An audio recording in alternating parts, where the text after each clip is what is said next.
Cuando uno cree en esa palabra, es totalmente la garantía a pesar de todos los sinsabores que se está pasando. A pesar del desierto, nosotros creemos. ¡Tan, tan, tan, tan! Y nos mantenemos firmes en la fe. Mantenemos firme el ánimo. La enfermedad. ¿Qué enfermedad? Aquí estoy paciente como los profetas. No se decepcionen. No se queden defraudados, no se angustien, no se desesperen, mantengan el ánimo y sigan vigilantes. No me suelten las armas. Que el Señor los quiere ver firmes. Agarre bien su fusil. ¿Cómo se siente, soldado Oliva? ¡Firme! ¡Correcto!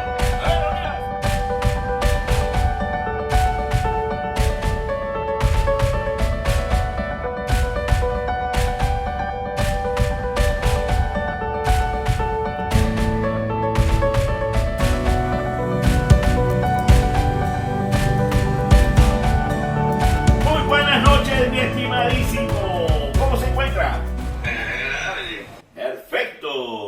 Perfecto. Pues le comento, le anuncio. Hoy vamos a regocijarnos. Vamos a regocijarnos como se regocijan los Rangers. ¡Tan, tan, tan, tan! Como se regocija un Ranger. Hoy vamos a hablar de la moral que debe tener un soldado de Cristo. Hoy vamos a hablar de la paciencia que debe de tener un Ranger de Cristo. Que se escuche bien, de Cristo. Que se llene de júbilo, que se alegre, que dé gritos de júbilo.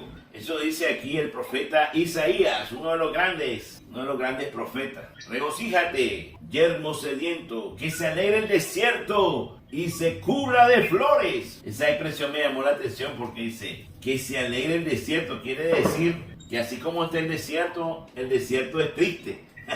Así como se mira el desierto lleno de arena, de calor, tantos grados de calor, el desierto es triste. Por eso le dice aquí el profeta que se alegre el desierto y se cubra de flores. Los árabes han logrado, estos grandes jeques que tienen grandes cantidades de dinero, han logrado sacarle un verdorcito a unas cuantas hectáreas del desierto. Pero el desierto es gigante, que eso apenas se mira como un lunar en la cara.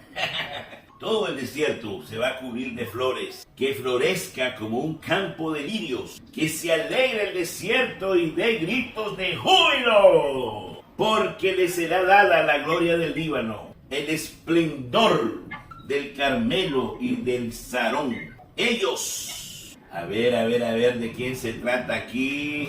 Ellos verán la gloria del Señor, el esplendor de nuestro Dios. Fortalezcan las manos cansadas, afiancen las rodillas vacilantes, digan a los de corazón apocado: ¡ánimo! ¡Ánimo! ¡No teman! A ver. Detengámonos un momento. ¿Quiénes son ellos? ¿A quién se está refiriendo? ¿A qué desierto se está refiriendo el Señor? Pues se está refiriendo al gran ejército de seguidores que a través del tiempo y de las pruebas se han ido cansando, se han ido apocando, se sienten cansados a través de la persecución. ¿A quiénes se refiere entonces el profeta cuando dice ese desierto cansado, ese desierto seco, que se alegre y se llene de flores, que se fortalezca en las manos cansadas, que se afiance en las rodillas vacilantes? Se refiere a todos los profetas, a todos los evangelizadores, a todos los que han seguido con devoción a Cristo, a todos esos vigilantes que han estado en su puesto de combate, como soldados fieles, vigilando, orando continuamente al Señor, alabándolo, bendiciéndolo, a pesar de la escasez, a pesar de la sequía, a pesar de los desiertos. El Señor les manda a decir: ¡ánimo! ¡No teman! He aquí que su Dios viene ya para salvarlos. Tan, tan, tan, tan, tan, tan, tan, tan. Se iluminarán entonces los ojos de los ciegos, los oídos de los sordos. se abrirán, saltarán como un venado el cojo. Esa me gustó, esa me gustó. Por eso yo digo que cuando le digo al paralítico, anda, levanta tu camilla y anda, salió corriendo como que se iba en la Olimpiada de 100 metros. Volverán a casa los rescatados por el Señor. Ahí están los rehenes, rescatados. Volverán a casa los rescatados por el Señor. Todos los pecadores que acepten la misericordia de Dios, rescatados. Vendrán a Sión con cantos de júbilo. Pues eso es lo que dice el profeta Isaías, que se refleja en el Evangelio. Imagínense, miren lo que dice el Evangelio. En aquel tiempo se encontraba en la cárcel, en el desierto, y habiendo oído hablar de las obras de Jesús, se encontraba en la cárcel Juan. Ya sabe que es Juan, ¿verdad? Juan Bautista. Juan Bautista, correcto. Juan el Bautista. Se encontraba en la cárcel y habiendo oído hablar de las obras de Cristo, le mandó a preguntar por medio de los dos discípulos. Eran parientes, estos eran primos y no se conocían. Ahí andaban con una misión cada uno que no se conocía. Solo le manda a preguntar. Porque yo le hubiera hecho con más confianza. Oye, primo, yo le he ido con más confianza. Pero claro, Juan Bautista era un soldado general de montaña. Le manda a decir, por medio de sus dos discípulos, ¿eres tú el que ha de venir o tenemos que esperar a otro? Entonces viene Jesucristo y le responde a los discípulos, vayan a contar a Juan lo que están viendo y oyendo. Vayan a contar a Juan que ustedes son testigos, lo están viendo con sus propios ojos, lo están oyendo con sus propios oídos. Cuéntenle lo que oyen y ven. ¿Qué es lo que están viendo? Los ciegos ven, los cojos andan, los leprosos quedan limpios de la lepra, los sordos oyen, los muertos resucitan y a los pobres se les anuncia el Evangelio. ¡Tan, tan, tan, tan! Miren lo que la coincidencia con el profeta que dice, se iluminarán entonces los ojos de los ciegos. Eso es lo que había escuchado Juan, las palabras del profeta Isaías en su lectura. Eso es lo que había escuchado Juan. La novedad es lo que está diciendo Jesucristo en ese momento, que todavía no lo había escrito el evangelista Mateo. Hasta este momento solo se había escuchado la profecía de Isaías. Se iluminarán entonces los ojos de los ciegos, los oídos de los sordos se abrirán, saltarán como un venado el cojo y la lengua del mudo cantará. Volverán a casa los rescatados, vendrán con cánticos de júbilo, coronados de perpetua alegría. Será su escolta el gozo y la dicha, porque la pena y la aflicción habrán terminado. Tan, tan, tan, tan. Vayan a contarle a Juan lo que ustedes están viendo y oyendo. Y díganle algo más. Dichoso aquel que no se sienta defraudado.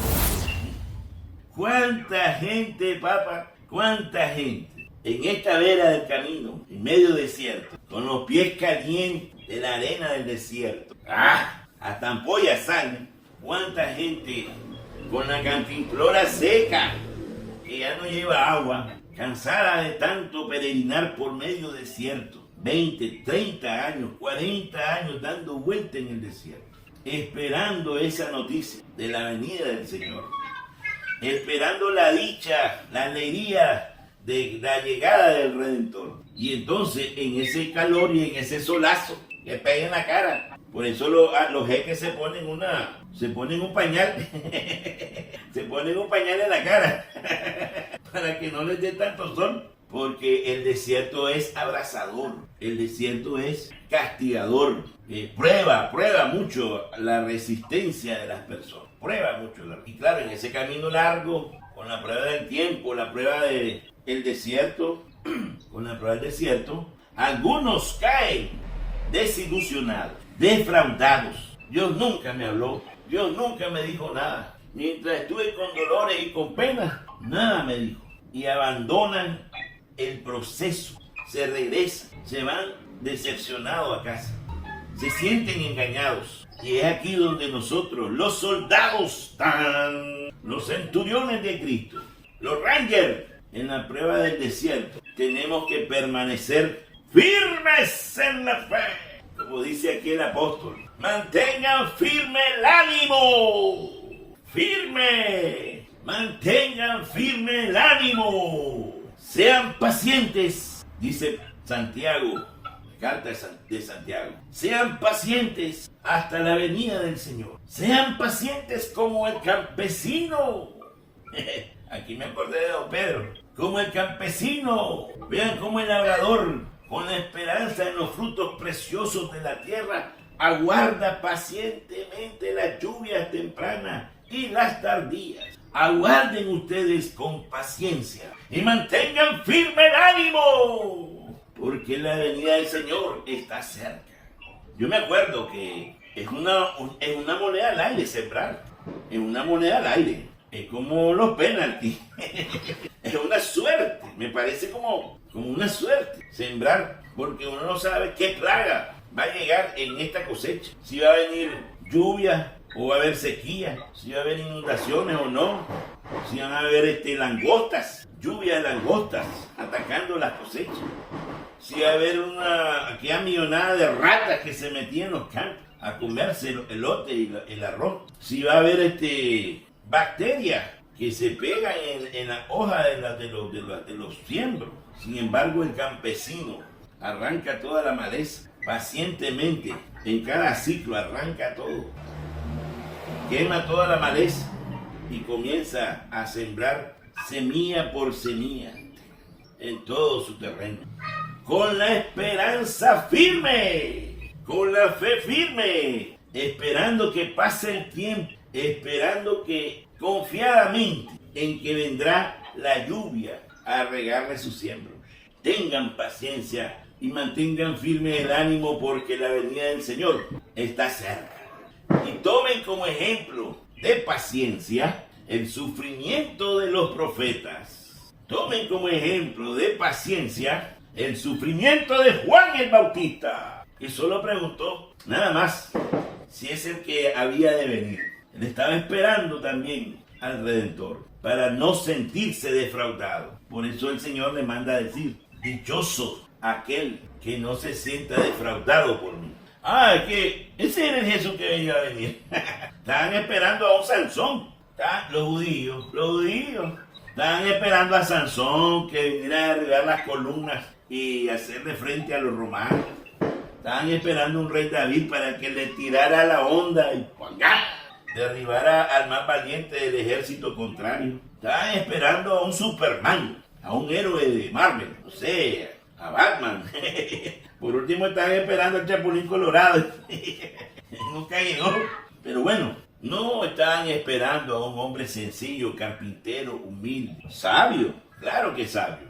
Pero ellos estaban esperando algo más fornido. Por eso el Señor le manda a decir con esa frase a Juan: bueno, se cumplen las escrituras del profeta Isaías. Los ciegos ven, los sordos oyen, los leprosos están limpios, resucitan los muertos. ¿Querés más pruebas? Los cojos andan y se anuncia el evangelio a los pobres. Eso es todo lo que te puedo mandar de prueba. ¿Te parece eso suficiente? ¿Querés más? ¿Qué crees de más? Dice el mundo. Porque la sentencia que manda el Señor es impresionante. Que no nos decepcionemos de Dios, que no nos decepcionemos de Jesucristo, que no nos sintamos desilusionados, engañados, que no nos sintamos defraudados. ¿Cuándo se siente uno defraudado? Cuando no se cumplen las cosas que están prometiendo. Correcto. Muy bien contestado. Pero el Señor tarda. Y en esa está la prueba del tiempo. Pero el Padre Abraham nos dio una cátedra de fe. Aunque tardara, Él se apegó a la fidelidad de Dios en su palabra. Si Él me lo prometió, Él lo cumple. No hay necesidad de más garantía. Su palabra es suficiente garantía. Si Él me lo prometió, el Señor lo cumple. Aunque tarde. Aunque mi mujer se mire vieja.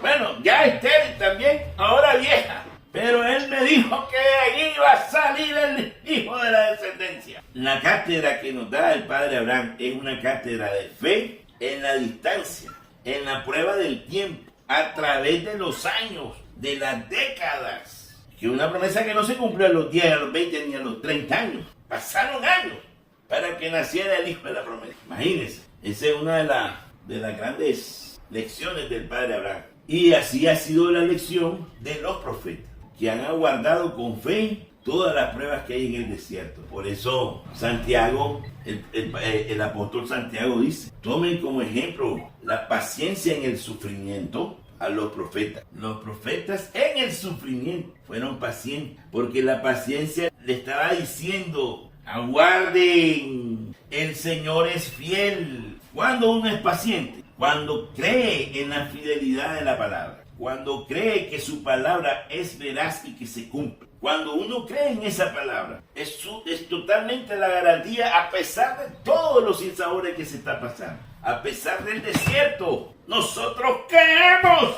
¡Tan, tan, tan, tan! Y nos mantenemos firmes en la fe, mantenemos firme el ánimo. La enfermedad, ¿qué enfermedad? Aquí estoy paciente, como los profetas, que también sufrieron enfermedades, pruebas, limitaciones. Algunos fueron perseguidos, apedreados, encarcelados. Ahí está Pablo, encarcelado. Tuvieron distintos tipos de pruebas, pero ellos permanecieron firmes en el ánimo por la paciencia que les daba la cátedra de fidelidad en la palabra. Les daba la cátedra de la garantía que es la palabra de Dios. No se decepcionen, no se queden defraudados, no se angustien, no se desesperen, mantengan el ánimo y sigan vigilantes. No me suelten las armas. Que el Señor los quiere ver firmes. Agarre bien su fusil. ¿Cómo se siente, soldado Oliva? Firme. ¡Correcto! A ver, Olivas, Fernando Junior, ¿cómo se siente? Señor, sí, señor, aquí estamos. Cuidadito, pues. Confíen ustedes.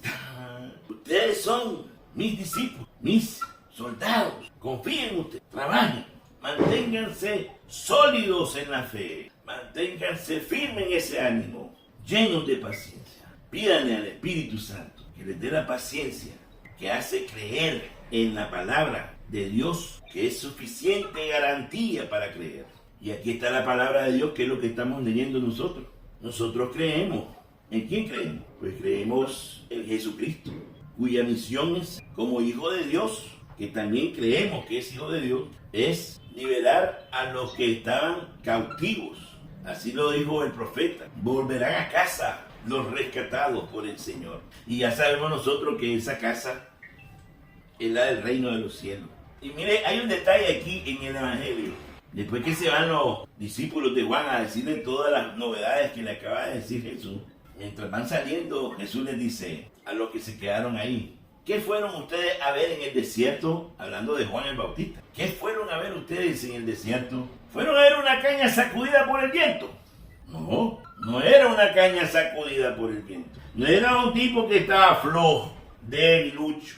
Era un tipo fortalecido.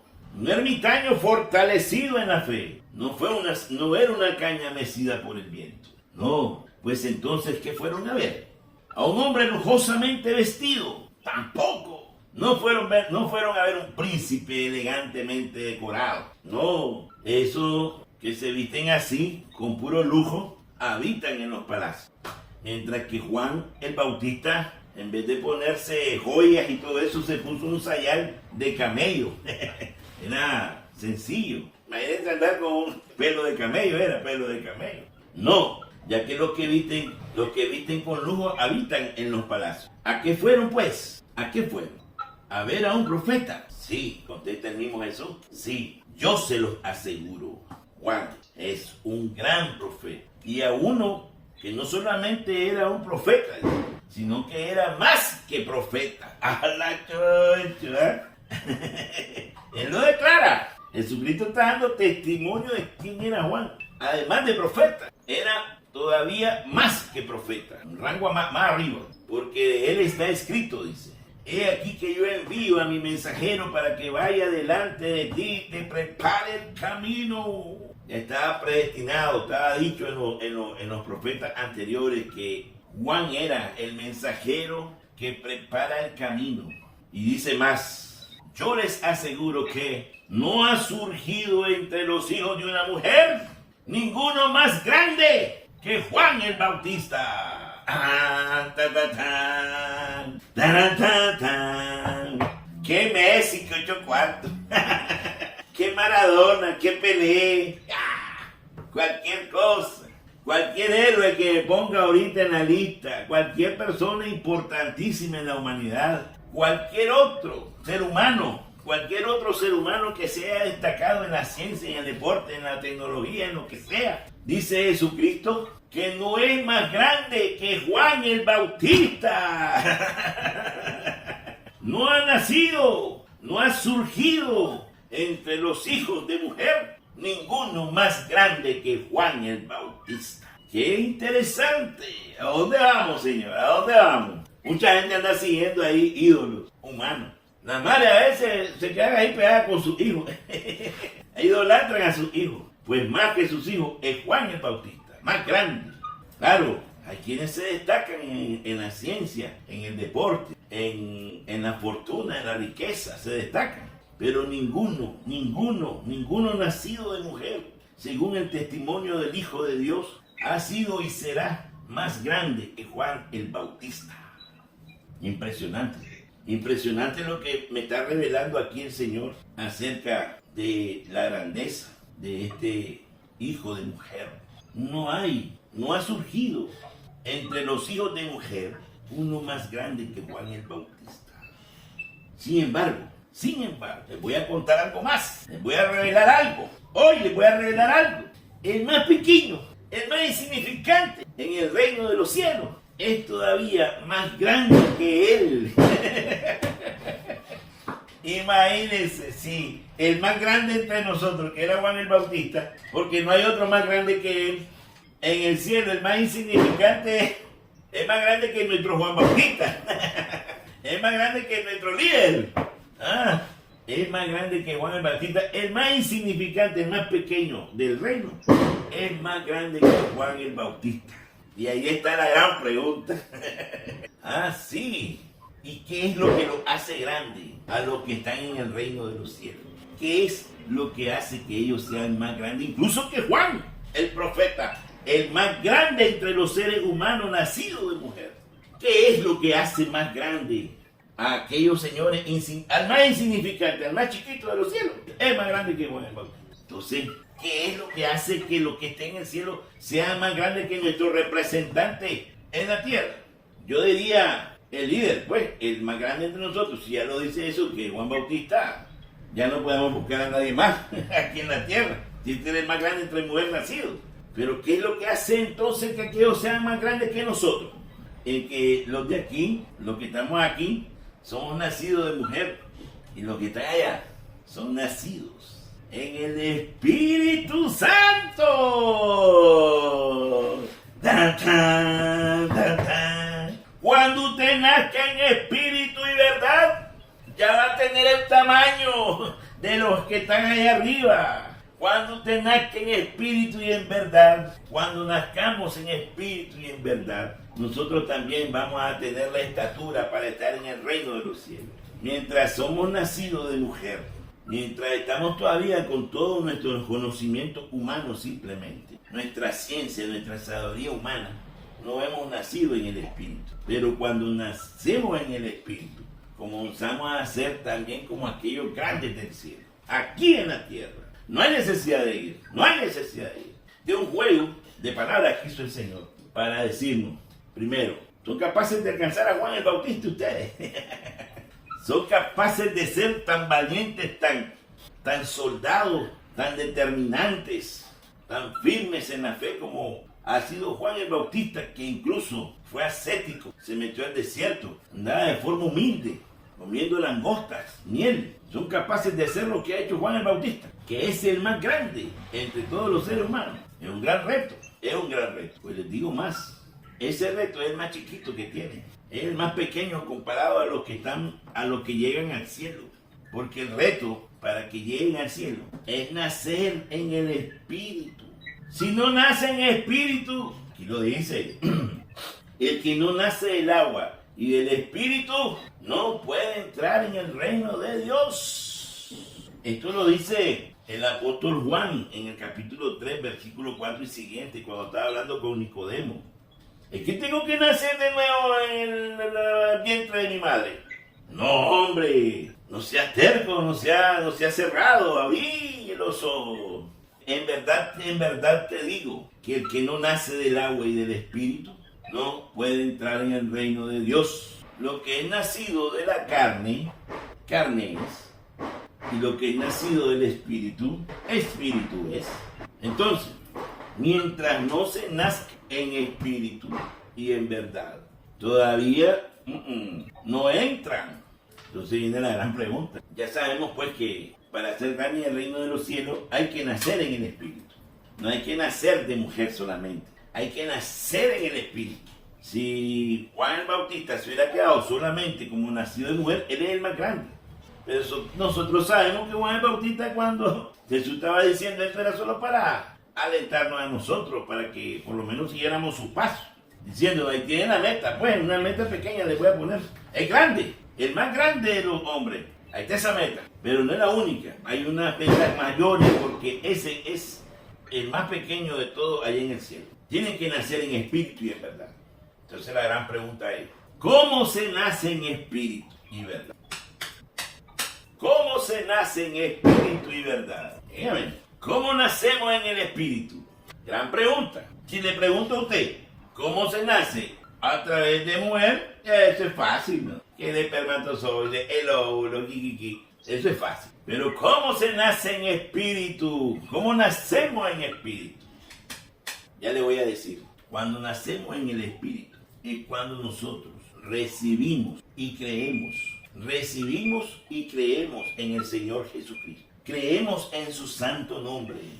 Creemos en su misión. Creemos en todo lo que nos ha revelado. Eso no es fácil de creer para mucha gente. Ya apenas fueron a la universidad, ya se sienten filósofos. Y como miran la nueva ola de los países europeos que se las dan de cultos, y que la mayoría ahora se sienten incrédulos, no creen en Dios, no creen en nada, tienen ahí abandonado al Papa y no le ponen mente. Esa religión. Entonces, a muchos les cuesta creer en el nombre de nuestro Señor Jesucristo. A muchos les cuesta creer en el Hijo Redentor, en el Hijo que mandó el Señor para salvar a toda la humanidad. El Hijo que mandó el Dios Padre, su Hijo unigénito, que mandó el Dios Padre para salvar a toda la humanidad. Creer en eso cuesta para mucha gente. Y si creemos en eso, tenemos que obedecer lo que Él nos manda. ¿Qué nos manda a decir? Cumplan los mandamientos, cumplan las reformas, sean misericordiosos, amen a sus hermanos como a ustedes mismos. Perdonen 70 veces 7. Obras de misericordia a los pobres, a los humildes, a los que están enfermos, a los que están presos, a los que están sin ropa. Ayuden. Tenemos que obedecer. Creer es obedecer. Creer es actuar con coherencia con las normas del reino. No solo es persignarse. Sí, ya yo creo. Todo el mundo se persigna. Es renunciar a uno mismo por obediencia a los mandamientos. Es renunciar a las apetencias por obediencia a los mandamientos. Y cuando ya uno está en esa sintonía, ya nació en el Espíritu. ¿De qué se alimenta uno que nace del Espíritu? De la palabra. De la palabra de Dios. Se alimenta de la palabra de Dios, de su palabra, sus meditaciones. Este es su alimento. ¿De qué se alimenta uno del Espíritu? Por cumplir la voluntad de Dios. Ese es su alimento. Nadie lo dijo Jesús. Mi alimento es obedecer y cumplir con la voluntad de mi Padre. Ese es mi alimento. Uno nacido del Espíritu se preocupa por cumplir la voluntad del Padre. Ahí nos damos cuenta que ya estamos nacidos en el Espíritu. ¿Cuándo nos damos cuenta que estamos nacidos en el Espíritu? Cuando soportamos con paciencia todos los sufrimientos. Cuando nos permanecemos firmes en la fe sin sentirnos defraudados de Dios, sino esperanzados en su palabra que se cumple, porque Él es fiel, y Él es fiel y es suficiente garantía con su palabra. Cuando creemos que su palabra es suficiente garantía, ya hemos nacido en el Espíritu, estamos en sintonía con el Espíritu, y el Espíritu que nos está alimentando todos los días a través de la oración para mantenernos firmes en la fe, con los brazos arriba,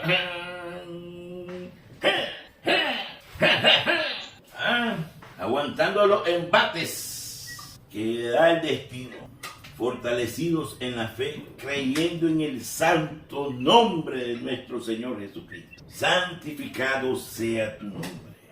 Eso es mantenerse firme en la fe, y esto que estamos viviendo nosotros es lo que nos llena de gozo. En el desierto estamos gozando de su misericordia, porque esta palabra nos alimenta y nos mantiene en la firmeza de la fe, la esperanza, la paciencia, diciéndonos: aguante, muchacho, aguante.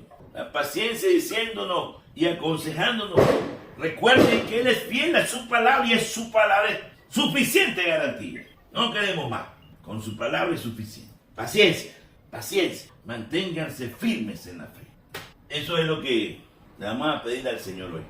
Ahora que nos ha descubierto que ya estamos en ese nacimiento del Espíritu, que fortalezca nuestras convicciones para permanecer firmes en la fe, para tener el ánimo firme, para que estemos alegres y contentos en su misericordia, embargados en su misericordia. Y si vamos a sufrir, sufriremos con paciencia y punto honor. Como los grandes de la fe, como los grandes profetas. Y decirles como Dimas le dijo a Jesús, entre líneas que nosotros investigamos: es un honor, Señor, estar aquí en la cruz de mi enfermedad, de mi vejez, de mi soledad, de mis pruebas, de todo. Es un honor, mi Señor, estar aquí a la par suya en su cruz. Y comparto este dolor y este sufrimiento. Lo asumo y lo asocio en la cruz redentora de mi Rey. ¡Amén! ¿Qué le parece? Está bueno, tremendo. El llenarse de la carne es carne, pero el llenarse del espíritu es de espíritu. Exactamente. Entonces Jesús estaba diciendo: ustedes pueden ser seguidores de los grandes famosos de aquí, pero ninguno de esos famosos es más grande que Juan Bautista, aún todavía en modo nacido de mujer. Imagínense, cuando llegue al reino, cuando ya Juan llegue a toda su plenitud, eso es una barbaridad, ese hombre. Y nosotros tenemos que nacer en espíritu. ¿Cómo es nacer en espíritu? Creer, abrirle las puertas de par en par a Cristo, obedecer como Él obedeció, amar a Dios como Él lo amó y cumplir con sus mandamientos. Creer que su palabra es fiel y es suficiente garantía. Eso es nacer en espíritu y en verdad. ¡Su bendición, Padre mío! Sí, el Padre Todopoderoso, Dios, nuestro Señor, te regale la sabiduría que viene de Dios, es su palabra, y para que tengas siempre el Espíritu Santo en boga, en enorme producción. Amén. ¡Amén! Sí, no, hay que estar siempre en esa búsqueda, como los siervos sedientos de agua se acercan al río a brevar, tomar todos los días de la palabra de Dios esta agua, esta luz, para poder seguir creciendo en esa vida. El reto, pues, que no lo quise poner aquí, el reto es no defraudarse, no cansarse, no autoengañarse, no dejar que nos desilusionemos, que nos decepcionemos. Porque eso es un gusanito que mete el diablo. Quiere decepcionarnos de Cristo, imagínense. No le damos caso a ese hombre. Nada de hacerle caso. Nosotros firmes, firmes en la fe. Un gran abrazo de oso. Te quiero mucho, te quiero mucho. Igualmente. Te iba a preguntar, ya sabía que usted ha nacido en espíritu, ¿verdad? Ya sabe que usted es nacido en el espíritu, ¿verdad? Está claro de eso, ¿verdad? Ahora. Desde hace rato. Todo es que usted ya es nacido en el espíritu y en verdad. Usted ya está en la zona de los que creen en Cristo. Abrió su corazón a Jesús, cree en su palabra, la medita, es su alimento. Todas esas características que dije anteriormente es para que se dé cuenta que ya está en ese grupo de nacidos en espíritu. ¿Oyó? ¡Feliz noche! Feliz noche. Hasta la próxima. ¡A la próxima!